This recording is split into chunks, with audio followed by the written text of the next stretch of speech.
Existe uma regra não escrita da ciência que diz que as coisas sempre tendem ao seu menor estado energético possível. Bem, eu sou o Fernando e no vídeo de hoje a gente vai falar um pouco da relação entre química e calor. Ou seja, a gente vai falar da termoquímica. Mas a gente vai apenas dar o início, a introdução a esse tema tão amplo da química. Então, bora lá.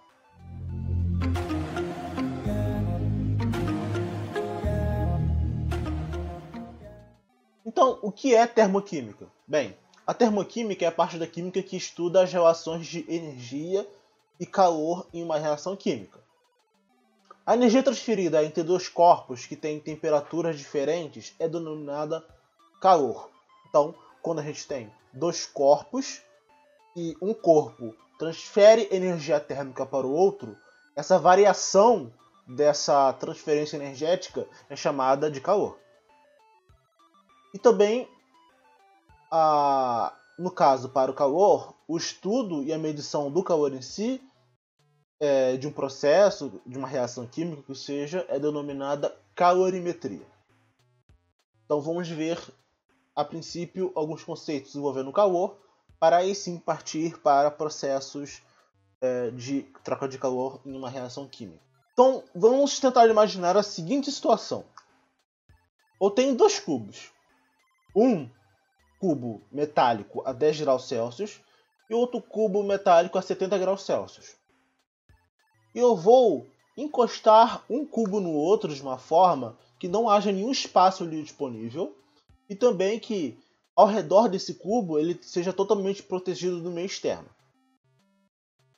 Depois de um tempo, eu observo que cada um dos cubos chegou numa temperatura de 40 graus Celsius. Como se estivesse se igualado na temperatura.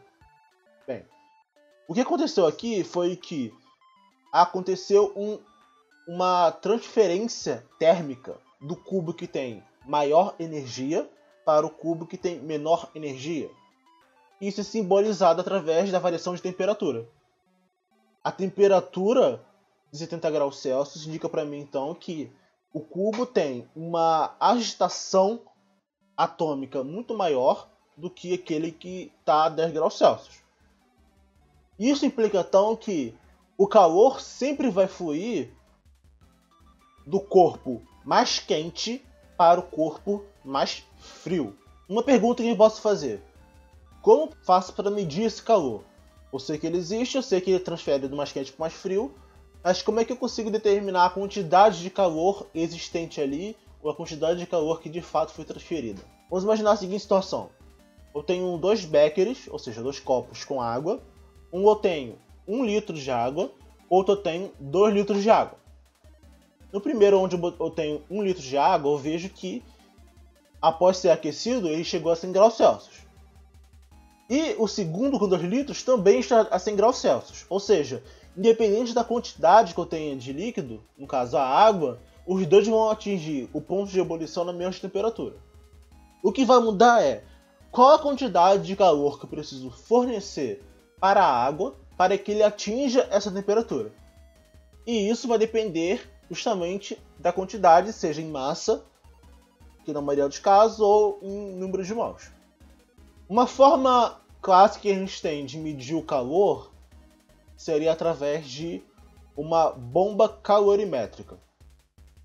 Aqui temos a imagem de em que é basicamente uma câmera, que temos uma quantidade definida de oxigênio, né, uma quantidade que faz com que a matéria que você coloque ali dentro daquela bomba calorimétrica reage com oxigênio, gerando ou não calor.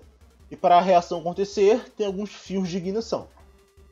E essa bomba calorimétrica é colocada dentro de um aparelho chamado calorímetro. O calorímetro nada mais é do que uma câmara que tem água dentro, na maioria das vezes. E conforme a reação acontece dentro da bomba, acontece a variação de temperatura da água do lado de fora da bomba. E de acordo com a variação de temperatura existente na água, a gente pode inferir qual seria a quantidade de calor absorvida ou a quantidade de calor que é liberada na reação. E para homogeneizar isso tudo, tem um ajustador que faz com que o calor seja distribuído de forma igual no sistema. Aqui temos uma imagem de um calorímetro real, digamos assim, onde a gente pode observar que ele é um ambiente totalmente isolado termicamente para o meio externo e que tenha também aquela parte de ajustação e a parte de ignição. A caloria, simbolizada por Col, equivale à quantidade de calor necessária para elevar 1 grau Celsius a temperatura de 1 grama de água. Ou seja, a caloria é uma unidade de medida que a gente usa para determinar o calor. A gente viu até agora que, dependendo da quantidade máxima que a gente tem do líquido, eu vou precisar de mais calor ou menos calor para que a temperatura se eleve. E para determinar esse valor do calor, eu posso usar a caloria como unidade de medida. E com isso eu posso saber a quantidade de energia que uma reação química, por exemplo, libera ou absorve. No entanto, o Joule é a unidade de energia do sistema internacional. A equivalência entre Joule e caloria é dada por: para cada uma caloria, a gente tem 4,18 joules. Tendo em posse os conceitos de calor e energia, podemos então entrar agora para uma parte mais específica, que é classificar processos endotérmicos e processos exotérmicos. Vamos começar por um processo endotérmico. Vamos imaginar a seguinte situação. Eu tenho carbonato de cálcio, certo? E que eu forneça energia para esse carbonato de cálcio de alguma forma. Seja através do fogo, ou seja através de um aquecimento externo, qualquer coisa. Eu vou observar que, conforme há o aquecimento, eu vou liberar duas substâncias. Uma é o óxido de cálcio e a outra é o CO2. Observa que o processo aqui fala para mim que o reagente inicial, que é o carbonato de cálcio, absorve energia e eu gero duas substâncias novas.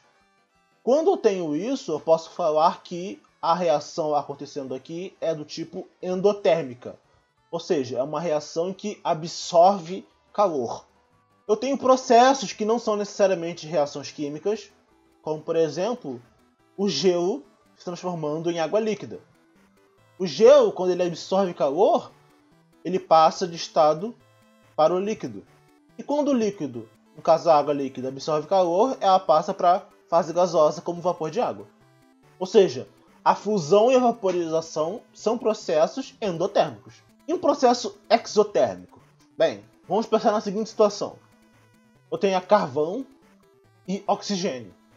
Vou colocar carvão para reagir com gás oxigênio, carbono para ser mais específico, e dessa reação eu vou ter CO2, gás carbônico.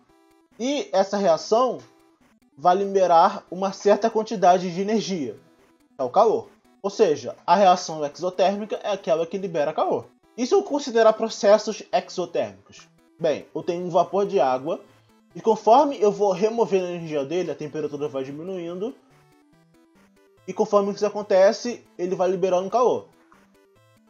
Então ele passa para o estado líquido, e se eu tirar mais energia ainda na forma de calor, ele vira gelo. Ou seja, a condensação e a solidificação são processos exotérmicos. Bem, gente, essa foi a primeira parte do nosso vídeo sobre termoquímica. Aguardem aí que vem mais depois. Se vocês tiverem qualquer dúvida, vocês podem entrar em contato lá no canal do projeto Vitrine Acadêmica. Podem ir lá no Instagram do Vitrine Acadêmica também. Podem tirar dúvida com a gente, sem problema nenhum. Coloque alguma coisa nos comentários para saber se vocês estão entendendo ou se surgiu alguma dúvida no processo e assim por diante, ok? Então, eu sou o Fernando, até mais e obrigado pelos beijos.